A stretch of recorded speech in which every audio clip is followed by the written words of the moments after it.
My dear parents, ఒక్కసారి ఆలోచించండి. మీ పిల్లల బిహేవియర్, ఫోకస్ మీ పిల్లల బ్రెయిన్లో కాకుండా గట్ నుంచి స్టార్ట్ అవుతుందని.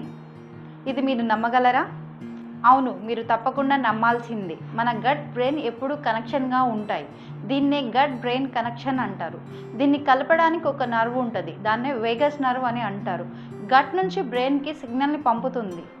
ఇంకో ముఖ్యమైన విషయం ఏంటంటే, సెరోటోనిన్ అనే కెమికల్ దాదాపు 90% గట్లోనే తయారవుతుంది. అంటే గట్ అనేది కేవలం డైజెషన్కి మాత్రమే కాదు, మన పిల్లల మూడ్, బిహేవియర్, లర్నింగ్ అన్నిటినీ ఎఫెక్ట్ చేస్తుంది. ఆటిజం ఉన్న పిల్లల్లో గట్ సమస్యలు ఉంటాయి.